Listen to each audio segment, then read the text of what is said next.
नमस्कार जी। सर क्या नाम है आपका? जी, दास का नाम बजरंग दास है। हम जोधपुर राजस्थान से आए हैं जी। सर संत रामपाल जी महाराज की शरण में आने से पहले क्या भक्ति साधना करते थे? जी, भक्ति साधना तो हम बचपन से ही करते थे और वैसे हम काल के जाल के हिसाब से देखें तो हमारा कुल भी भक्ति मार्ग का ही था। वैष्णव जाति के थे, तो शुरू से ही ठाकुर जी की मंदिरों की पूजा करते थे और पुजारी भी थे, गुरुपद पे थे। हमारे पिताजी भी गुरुपद पे थे, हमारे दादाजी भी थे। हम भी गाँव में जो साधना बताते हमें लोग भी गुरु भी कहते थे और गुरु के नाम से पुकारते थे और वही साधना करते थे, देवी देवताओं की, हनुमान जी की साधना करते थे जी। ये साधना हमने 18 वर्ष तक की, हनुमान जी की, सालासर हनुमान जी की साधना की थी हमने। और वो साधना करते करते हमें एक मानव उतान सेवा समिति के कोई भगत जी थे, वो मिल गए। उन्होंने कहा भाई आप सतपाल जी महाराज को गुरु बना लो, गुरु बिना बनाए बिगड़ तो आप नुगरे रहोगे, कल्याण नहीं होगा। तो हमने कहा हम तो खुद ही गुरु ही हैं, गुरु बनाने की हमें ज़रूरत ही नहीं है। तो नहीं कि एक बार आप मिलो तो सही, बात करो। फिर हम गए उनके जो चेले थे, चेले के पास सतपाल जी महाराज नहीं मिले थे। फिर उनसे हमने नाम दीक्षा ले ली थी और नाम दीक्षा जब ली तो उन्होंने ये भी बताया था जो ये मंत्र देते हैं हम 3 लोक और 14 भुवन में किसी को ये मंत्र किसी को पता नहीं है और ये गूढ़ रहस्य आपको दिया जाएगा, आप किसी को बताना मत और ये साधना करते रहना। फिर हमने वो साधना 2.5-3 वर्ष तक वो साधना की और उनको हमें कोई प्रकाश हुआ नहीं, कोई फ़ायदा हुआ और तो भी हम साधना में लगे हुए थे और ये साधना करते करते करते काफ़ी 2.5-3 वर्ष हो गए। सर संत रामपाल जी महाराज की शरण में कैसे आए? सर, जिस टाइम हम भक्ति करते थे सतपाल जी महाराज के, हर संडे को हम उनके आश्रम में जाते थे, सेवा कराते थे। तो वहाँ उनके अनुयायियों ने एक पुस्तक ला के दी थी, परमेश्वर का सार संदेश।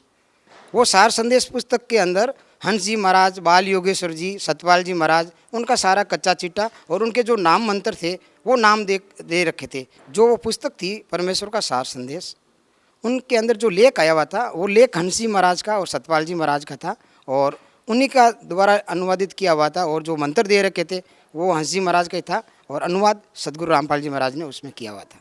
वो जो मंत्र दे रखे थे वो मंत्र तो जो हमें सौगंध दिलाई गई थी और हाथ के अंदर पानी सौगंध दिला के कि भाई ये किसी को मंत्र डिक्लेयर नहीं करना।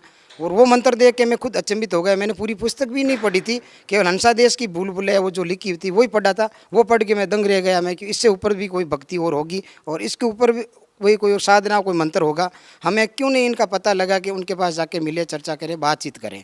उस उद्देश्य से हम करोता आश्रम चले गए जी। पुस्तक के पीछे जो नक्शा दे रखा था करोता आश्रम का, तो उस हिसाब से हम नक्शे से चले गए थे। ट्रेन में बैठ के गए रेवाड़ी, रेवाड़ी से फिर जज्जर गए थे। जज्जर भी हमने वहाँ बस पकड़ी थी तो वहाँ के लोग साकड़ लोग थे, गाली गलौज भी खूब निकाल रहे थे। संत जी के बारे में हमने किसी को बताया तो हमने सुनी अनसुनी कर दी थी। फिर हम आश्रम के अंदर पहुँचे तो आश्रम के अंदर बाहर सख्त पेरा लगा हुआ था।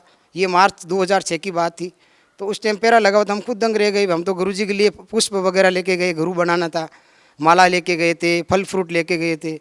तो उन भक्तों ने हमें कहा ये क्या लेके आए हो भगत जी? तो हमने कहा जी गुरुजी हमें गुरुजी बनाना है इसलिए पुष्प वगैरह माला ये लेके आए हैं जी हम, कि ये वहाँ जोड़ा घर था, जोड़ा घर में ये चीज़ें रख दो जी। तो हम जो जूता घर था उसमें रखवा दिया। तो हमने सोचा ये तो बात बहुत गलत हो रहा है, इतने हम भाव से लेके आए हैं ये यहाँ रखवा रहे हैं, तो कोई बात नहीं हम रख देते हैं जी। फिर कहा कि आप संत रामपाल जी महाराज को गुरु बनाना चाहते हैं? मैंने कहा जी जी। तो गुरु बनाने से पहले कुछ हमारी नियम मर्यादा है, वो नियम मर्यादा का फार्म है, वो फार्म पढ़ो और फिर आपको ये फार्म भरा जाएगा, फिर आपको गुरु बनाना है उनको, संत रामपाल जी महाराज को। तो हमने नियम पढ़े थे जी भगत जी। वो सारे नियम है ना हमें अच्छे नहीं लगे, क्योंकि हम शुरू से ही उस जाति से बिलोंग करते थे। पितर श्राद्ध व्रत ये नहीं करना है, देवी देवता की पूजा नहीं करनी है और बीड़ी सिगरेट ये तम्बाकू ये भी नहीं पीना है। हालांकि ये चीज़ें मैं नहीं करता था, परंतु ये ताश जुआ वगैरह ये भी नहीं खेलना है। और 21 नियम थे, वो नियम सारे मैंने पढ़ लिए थे। नियम पढ़ के फिर भी हमने सोचा भाई ये हमें तो गुरुजी से के दर्शन तो करने, इतनी दूर से आ गए, ये नियम तो हम नहीं निभा पाएंगे, परंतु एक बार फार्म भर लेते हैं और गुरुजी के दर्शन कर लेते हैं, उसके बाद में बाहर आएंगे देखी जाएगी, जो होगा मालिक करेंगे। फिर हमने वो फार्म भरवा दिया जी नियम के पढ़ के और हम अंदर चले गए जी गुरुजी से नाम दीक्षा लेने के लिए। जो हम अंदर गए थे तो वहाँ भीड़ कम ही थी, ज़्यादा संगत नहीं थी, बीच के दिनों में गए हुए थे। तो लाइन में लगे हुए थे हम, 10-12 भगत लाइन में थे। तो हम ज्यों अंदर गए थे मेरा नंबर आया था। उस टाइम गुरुजी सदगुरु रामपाल जी महाराज थे ना, वो सामने बैठे थे टीवी के सामने और टीवी से ही नाम उपदेश दिलाते थे। सामने वो कैमरा लगा हुआ था। तो मैं ज्यों गुरुजी को प्रणाम किया, हमें सत्साहिब करना आता था, नहीं प्रणाम करना आता था, तो हमने यूँ झुक के प्रणाम किया। गुरुजी ने कहा बेटा आ गया? जी गुरुजी। नाम लेना है? जी गुरुजी। फिर गुरुजी ने वो मेरे को नाम दे दिया। नाम देकर गुरुजी ने कहा जाओ बाहर भंडारा कर लो, स्नान कर लो, दूर से आए हो। तो भगत जी जो ही मेरे को नाम दीक्षा दी गई, जो ही सर मेरे को नाम दीक्षा दी गई, तो मैं खुद अचंभित हो गया। मैं यहाँ कुछ शक्ति तो है, एकदम शरीर बिल्कुल हल्का फुल्का हो गया। और इतनी दूर से मैं 600 किलोमीटर के रूट से गया था, थका हुआ था, वो थकान भी सारी दूर हो गई। स्नान वगैरह कुछ नहीं किया, नाम लेते ही मैं एकदम हल्का महसूस करने लग गया। सर, संत रामपाल जी महाराज से नाम दीक्षा लेने के बाद क्या अनुभव है आपको? सर जी अनुभव की तो मैं क्या बताऊँ, सुबह से लेके शाम, शाम को लेके सुबह हो जावे, इतने मेरे साथ अनुभव हुए, इतने सारे चमत्कार हुआ, इतना आत्म शांति हुई है मेरे परिवार में, मुझ में, जिसकी कोई सीमा नहीं है जी। वैसे तो हमने नाम दीक्षा 2006 में ली, उसके बाद में हमारे साथ में चमत्कार होने लग गए जी। हम एकदम इतने निर्धन थे जी। और हमने जो भक्ति की थी वो भक्ति निर्धनता के हिसाब से नहीं की थी। हमने तो ये सोचा जी भक्ति करना है, गुरु बनाना है और मोक्ष पाना है, इस हिसाब से भक्ति की। वैसे कोई चीज़ की कमी नहीं रहती, दाल रोटी आराम से परमात्मा के देह से मिल रही थी। कोई पिछले संस्कार होंगे परमात्मा से जुड़ने के लिए, तो हमारे रोज़ चमत्कार होते थे। प्लॉट भी ले लिया, मकान भी बना लिया, अच्छा धंधा बिजनेस भी दिनों दिन बढ़ने लग गया। और अचानक घर में विरोध भी होने लगा है। हमारे पिताजी थे, वो एक पुजारी थे और घर में साधना नहीं करने दे रहे थे वो, तो भी हम संघर्ष करके साधना कर रहे थे। और 2006 में इन आर्य समाजियों ने और झगड़ा करवा के परमात्मा के ऊपर ब्लेम लगा दिया था, केस करवा दिया था। तो परमात्मा 21 महीने बाहर रह गए थे जेल के अंदर, और हम बाहर रह गए थे। 21 महीने तक हमने इन लोगों से संघर्ष भी किया था। हमें कुछ नॉलेज भी नहीं था, हमने गुरुजी की सत्संग भी नहीं सुनी थी, हमें कुछ नियम का भी पता नहीं था। हम तो ऐसे ही नाम लेके आ गए। जो ही लीला हुई थी, करोता आश्रम वाली घटना हुई, तो हम एक तरह का अनाथ हो गए। कहवे तो किसको कहवे, सारे जगह हमारी बुराई होने लग गई, गुरुजी की बुराई होने लग गई कि तुम कहाँ चले गए, कहाँ फंस गए, तुम्हारे गुरुजी तो यूँ हैं। पर परमात्मा के देह से हम विचलित नहीं हुए जी। और हम साधना जैसी भी थी करते रहे। फिर धीरे धीरे पता चला जी भाई गुरुजी की ये बात है, आप तारीखों पे जाओ। फिर तारीखों पे जाते थे, हर तारीख पे गुरुजी के दर्शन करते थे। पुलिस वालों के डंडे भी खाते थे। मालिक के दया से हमारी वो कमाई भी बन गई थी उस टाइम। धीरे धीरे भक्ति बढ़ गई। और 2008 के अंदर परमात्मा जी बाहर आए थे और बरवाला आश्रम आ गए थे। हम गए थे, दर्शन करके आ गए। और पिताजी हमारे बहुत विरोध करते थे, भाई लोग भी विरोध करते थे, पूरा परिवार ही विरोध थे। क्यों, पुजारी परिवार के से थे तो शुरू से विरोध तो होना ही था इस चीज़ का। तो हमारे को यहाँ तक नौबत आ गई कि तुम घर से बाहर निकल जाओ, इस घर में रह ही नहीं सकते हो। हमारे घर के अंदर बहुत सारी देवी देवताओं की पूजा थी, एक अलग मंदिर बना हुआ था। वो मंदिर भी हमने काफ़ी हद तक संघर्ष किया, भाई इसको हटा दो, वो हटाते नहीं थे। फिर हमने सदगुरु रामपाल जी महाराज की एक अलग स्टोर के रूम के अंदर तस्वीर लगा दी। तो 10 दिन तक तो भगत जी वो तस्वीर रही सर जी। फिर वो तस्वीर हटा दी गई कि भाई ये तस्वीर नहीं रहेगी, यहाँ नित्य नेम संध्या आरती रेमणी भी नहीं होगी। तुम्हें करना तो तुम अलग मकान ले लो या अलग तुम्हारा रूम ले लो, यहाँ कोई साधना नहीं होगी। यहाँ तो ठाकुर जी की और हनुमान जी की पूजा होगी इस घर के अंदर। फिर धीरे धीरे सर जी हमने जैसे भी टूटी फूटी कैसेटें लेके आ गए। मोबाइल वगैरह उस टाइम था नहीं, भक्ति बोध से हम सारी साधना करते थे।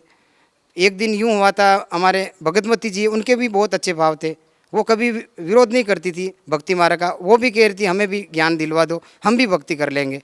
फिर हम भगतमती को और मेरे 2 बच्चे थे उनको भी लेके गया था, उनको नाम दिलवा दिया।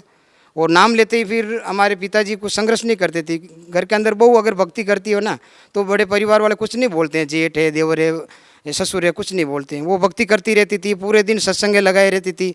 1-2 बार कहा था अपन तो भगतमती नहीं मानती थी, पूरे दिन कैसेट चलती थी।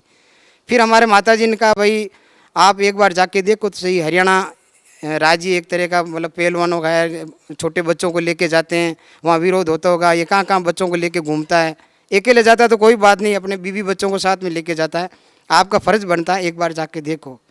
और उसके बाद में सर जी ये हुआ था, हमारे पिताजी थे ना, वो रामायण महाभारत का गाँव के अंदर पाठ करते थे। तो हमने यूँ बैठे बैठे चर्चा का विषय बनाया एक दिन। पिताजी को कहा था कि आप रामायण पढ़ते हो? कि रामायण तो पढ़ता हूँ रोज़ में, मुझे तो कंठस्थ याद है रामायण। तो हमने कहा जी फिर दशरथ के कितने पुत्र थे और कितनी पुत्रियाँ थी? तो हंसने लगे कि पुत्र तो उसके पता ही है, पुत्री तो है ही नहीं उनके। मैंने कहा उनके पुत्री भी है और पुत्री का नाम शांता है। तो हमने तो ये कभी जिक्र सुना ही नहीं, न कभी जिक्र देखा हमने रामायण के अंदर। अगर तुम बता दे तो मैं मान लूँगा। फिर हमारे घर पे रामायण थी, किसी भगत जी को पूछा, प्रश्न किया कितने अध्याय पे है भाई, वो शांता नाम लिखा हुआ, सत्संग में सुना था परंतु अध्याय नंबर मुझे याद नहीं था। फिर अध्याय पूछ के उनमें जिक्र आया था श्रृंग ऋषि का, शांता का सारा। तो पिताजी हतप्रत रह गए। मैंने कहा अब तो आपको नाम लेना पड़ेगा। फिर बोले नहीं, कुछ नहीं बोले। फिर महीने 2 महीने में मालिक की ऐसी रजा हुई और वो हमारे साथ में चल पड़े। वो इसीलिए चल पड़े कि एक बार देख आ जाता हूँ कौन सी जगह पे जाता है, कैसे गुरुजी इनके बच्चे सेफ्टी से रहते हैं या नहीं रहते। वहाँ 3-3 दिन से ये आता है। और मैंने भी नहीं कहा भाई आप नाम लो नहीं लो, क्योंकि विरोधी थे, एकदम हांडी पाके हुए थे, वो नाम नहीं लेते थे। मुझे भी पता था वो परमात्मा की कोई रजा हो तो हो जाए। फिर दोपहर का टाइम थे, बरवाला आश्रम, दौलतपुर आश्रम हम गए थे और जाके बैठ गए हम। तो हमारी सेवा करने लगे। पिताजी लौट गए थे सत्संग होने से पहले। पिताजी ने सत्संग सुन के, और परमात्मा ने सत्संग भी पिताजी के ऊपर दे रखी थी, क्या पता मालिक की कोई रेंज, विशेष रेंज थी पिताजी के ऊपर। जो सत्संग पूरा हुआ, पिताजी गए थे नामदान लेने के, अकेले चले गए थे, नामदान लेके वापस आके बिस्तर पे लेट गए। तो मैंने कहा पिताजी आपके सर पे चोटी थी, वो चोटी कहाँ गई? पिताजी हंसने लग गए कि मैंने भी नाम ले लिया है। किसने कहा आपको नाम लेने के लिए? कि नहीं, वो सत्संग थी ना, सत्संग के अंदर जो गुरुजी सदगुरु रामपाल जी महाराज है ना, पूरे के पूरे प्रमाण दे रखे थे। और मैंने सोचा ये मौका हाथ से नहीं छूट जाए, और मैंने नाम ले लिया जी। पिताजी नाम ले लिया। उसके बाद हम घर आ गए, और घर आते ही जो पूजा घर बना हुआ था, हमारे 33 करोड़ देव देवता का पूजा घर था, घर के अंदर पूरा रूम बना हुआ था। वो पूरा रूम हमने पिताजी को कह दिया, पिताजी अब क्या बाकी रह गया है? सदगुरु मिल गए, भगवान मिल गए, अब तो ये साधना छोड़नी पड़ेगी अपने को। दोनों तरफ के न रहेंगे हम, एक ही साधना करनी है अपने को। तो पिताजी ने कहा तो ठीक है। माताजी ने विरोध किया बहुत ज़्यादा कि आप दोनों, पिताजी को क्या खिला पिला दिया, पिताजी का भी दिमाग ख़राब कर दिया, तुम्हारा तो हुआ। और हमारे घर के अंदर इतने वर्षों से पूजा करते हैं अपन, ये तस्वीरें बाहर नहीं गिरा सकते हैं। तो मैंने पिताजी को, देख लो पिताजी, साधना एक तरफ की करनी पड़ेगी यार, आप तो खुद ज्ञानी हो, पता है आपको। तो पिताजी ने कहा ठीक है कर दे फिर, तू तेरे जैसे आवे समझ में। तो सर जी हमने कम से कम एक लोडिंग टैक्सी होती है वो भर के, पूरा हमारे एक नदी है कायलाना झील, वहाँ जाके हमने उसको विसर्जन कर दिया देवी देवताओं सारों को, और करके साधना करने लगे। माताजी विरोध करने लगे कि भाई तुम तो एक हो गई, अब मैं किसकी भक्ति करूँगी? मेरे तो 4 भुजा नाथ थे, हनुमान जी थे, इनकी साधना करती हूँ मैं। तो मैंने कहा आप भी देखो, चलो एक बार देख के तो, आप वहाँ खाना पीना कुछ मत करना, आप देख लो एक बार। तो माताजी भी चल पड़े, परमात्मा को विशेष रजा हो गई। और दौलतपुर रोड आश्रम के अंदर जी हम पहुँचे थे, गुरुजी मिले ही चल रही थी, गुरुजी दर्शन दे रहे थे। और जो ही गुरुजी ने माताजी को देखा और माताजी ने गुरुजी को देखा, तो गुरुजी हंस के, और माताजी रो रहे हैं, मतलब गेट के अंदर घुसते ही माताजी रो रहे हैं, ये बंदी छोड़, हे परमात्मा आप तो भगवान हो, साक्षात भगवान हो, मैं पीछे रह गई, मालिक दया कर दो मेरे ऊपर। और परमात्मा ने हंस के उनको आशीर्वाद दिया, और माताजी ने भी नाम उपदेश ले लिया। और उसके बाद में भगत जी हमारे घर के अंदर बहुत चमत्कार हुए थे। चमत्कार, इतने चमत्कार, हमारी एक भांजी थी हमारे पास ही रहती थी भगत जी, और वो इतनी सीरियस हो गई थी, लास्ट स्टेज पे चली गई थी, उसको टीबी हो गई थी और ब्लड वगैरह सारा ख़त्म हो गया था, हॉस्पिटल में एडमिट थी। और उसकी मम्मी उसके पास थी, हम रोज़ जाते थे हॉस्पिटल में टिप्पण देने के लिए, और उसकी सिर्फ आँखें रह गई जी भगत जी। तो हमने कहा भाई बच्ची क्या करें, अब तेरा तो एंड वैसे भी आया, डॉक्टर ने भी जवाब दे दिया। तो वो भक्ति भी सुनती थी। तो रात को सदगुरु रामपाल जी महाराज हॉस्पिटल में आए थे उस बच्ची के पास, आके आशीर्वाद दिया कि बेटा तू मेरे पास आजा, बच जाएगी, यहाँ तुझे डॉक्टर मार देंगे। तो बच्ची को पूरी रात नींद नहीं आई। मम्मी को कह रही है, मम्मी वो मामोसा के जो गुरुजी है ना सदगुरु रामपाल जी महाराज, वो आए थे और मुझे वो कह रहे हैं कि यहाँ तू मर जाएगी, मेरे पास आ जा, मैं तो वहाँ मामोसा के पास जाऊँगी और ये डॉक्टर मुझे मार देंगे, मम्मी मुझे यहाँ से बचा लो। अब मम्मी उसकी रोने लग गई, वो भी रो रही है। सुबह मैं टिफ़िन लेके गया सर जी, तो देखता हूँ दोनों माँ बेटी रो रही है। मैंने क्या हुआ कि इसको पूछ तेरी भांजी को ये क्या कह रही है। तो भांजी कभी मेरे से बोलती नहीं है, शंका रखती थी मेरे से। तो उसने कहा मामा जी वो गुरुजी आए थे और मुझे वहाँ ले लो और मैं वहाँ बच जाऊँगी, नहीं तो यहाँ मर जाऊँगी। फिर मैं भी रोने लग गया, मैं इस हालत में कैसे लेके जाऊँगा, इस स्ट्रक्चर पर कैसे लेके, तू बैठ कैसे पाएगी, 700 किलोमीटर की रनिंग है। तो नहीं मैं बैठ जाऊँगी, नींद भी नहीं लूँगी आपको, तो मैं चल पड़ूँगी। फिर मालिक की दया से गाड़ी किराए की और गाड़ी में बिठा के उसको लेके गए थे हम। वो सर जी वो पूरी रात बेटी बेटी हम सारे सो रहे थे, परंतु उसकी आंख में नींद नहीं आ रही थी, सत्संग सुन रही थी बेटी बेटी।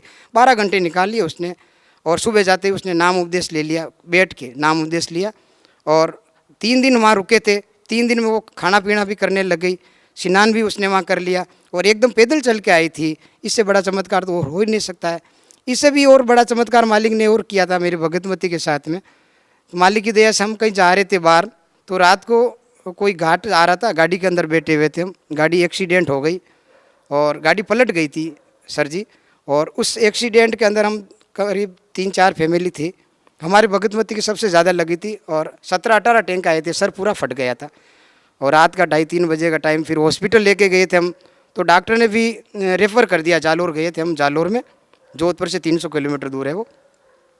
तो डॉक्टर ने कहा भाई इसको जल्दी से जल्दी पालनपुर ले जाओ या जोधपुर ले जाओ, और सीरियस केस है, आप बचा सको तो बचा लो। फिर सर जी हमने वहाँ से वेन की और परमात्मा को विनती करते रहे, ये बंदी छोड़ परमात्मा, आप दया करते रहो। वहाँ टांके लगाए, टांके से ब्लड रुका नहीं, ब्लड आता रहा और हम 3-4 घंटे लगे, जोधपुर आए, तब तक उसको होश में था।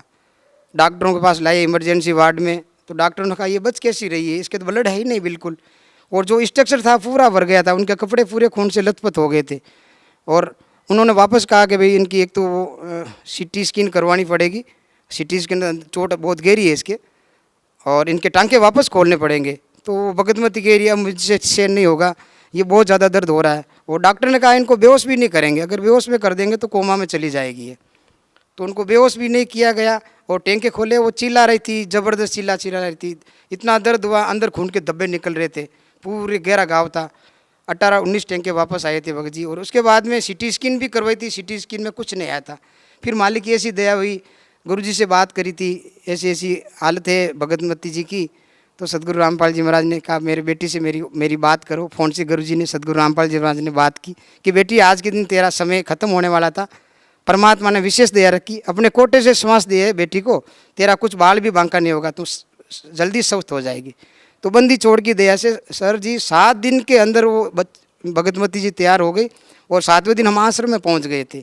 इससे बड़ा कोई चमत्कार हमारे लिए तो कोई हो ही नहीं सकता है। और भी कई चमत्कार है भगत जी जिसकी कोई गिना भी नहीं सकता मुझे। सर, संत रामपाल जी महाराज पर बहुत सारे आरोप लगे हैं, इनके बारे में क्या कहना चाहेंगे? संत रामपाल जी महाराज के ऊपर कोई आरोप नहीं लगे, और संत रामपाल जी महाराज को आज मीडिया वालों ने जो हाईलाइट किया है, उनसे संत रामपाल जी महाराज का बहुत ज़्यादा प्रचार और बढ़ गया है। जगह जगह नामदान सेंटर खुल गई है, सेवा खुल गई है। भक्तों के पास परमात्मा ने इतना ज्ञान छोड़ रखा है कि वो सारे भगत अपने विवेक से काम लेते हैं, और परमात्मा का प्रचार भी दिन रात बढ़ गया है। पूरे विश्व में प्रचार हो रहा है, दूसरे देशों से लोग आके जुड़ते हैं, गुरुजी के दर्शन करने के लिए भी विदेशों से आने लगे हैं कि भाई ये तो पूर्ण परमात्मा है।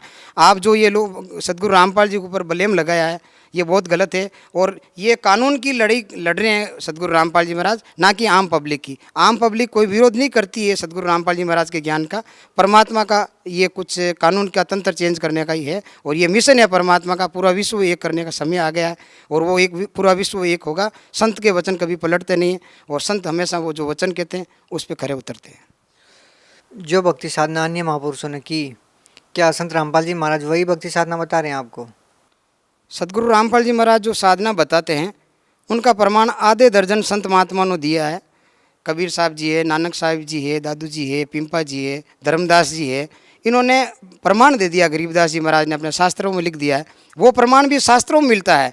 तो इसलिए सदगुरु रामपाल जी महाराज जी इस समय के पूर्ण सदगुरु रामपाल जी महाराज जी, उनके अलावा दूसरे कोई संत है वो ज्ञान दे ही नहीं सकते, और न कोई अधिकारी इस समय के लिए। जगत गुरु समय का एक ही आता है, और वो जगत गुरु संत रामपाल जी महाराज इस समय के लिए अभी नियुक्त किए गए हैं। सर, भगत समाज को क्या संदेश देना चाहते हैं? भगत समाज को तो ये संदेश देना चाहता हूँ जी कि सदगुरु रामपाल जी महाराज अभी के सदगुरु रूप में आए हुए हैं, और ये समय पीक समय है, और अगर ये समय चला गया तो फिर आपको पछताना पड़ेगा। मैं ये कहना चाहता हूँ कि आप जितने भी धर्मपंथ है, आप एक बार वापस गर्म हो, एक बार शास्त्र पढ़ो, और सदगुरु रामपाल जी महाराज ने जो ज्ञान गंगा पुस्तक लिखी है उनका एक बार निष्पक्ष भाव से अध्ययन करो, और अध्ययन करके साधना चैनल देखो, और एक बार वापस विचार करो। ये समय वापस नहीं आएगा, ना जाने काल क्या कर डालता है, पता नहीं चले वापस मनुष्य जन्म आए या नहीं आए। कहीं लग 84 में पटक दिया तो अपना वापस मनुष्य जन्म आना बड़ा मुश्किल हो जाएगा। अपना विचार करो, और एक बार आप अवश्य साधना चैनल देखो, ज्ञान गंगा पुस्तक पढ़ो, और कल्याण करवा लो अपना। सर, आप राजस्थान के मारवाड़ी अक्षेत्र से संबंध रखते हैं, आप अपनी स्थानीय भाषा में समाज को क्या संदेश देना चाहते हैं? मैं वो मैसेज देना चाहूँ सा, मारवाड़ी जितना भी भगत भाई है बहुत ही परमात्मा प्रति श्रद्धा है, बहुत ही जिज्ञासु है, और बहुत ही भगवान को डरने वाली आत्माएं हैं। और जल्दी भगवान रे शीघ्र ही वे भगवान के शरण में आवेली। और मुझे एड़ो लाग रही है कि साधना चैनल पर देख देख सारे भगत बहुत ही प्रभावित हो रही है सदगुरु रामपाल जी महाराज हूँ। और हमारे राजस्थान में तो बिल्कुल ही सदगुरु रामपाल जी महाराज को कोई विरोध नहीं है, जहाँ भी देखो बच्चा बच्चा सदगुरु रामपाल जी महाराज को आदर करे है और बहुत ही जल्दी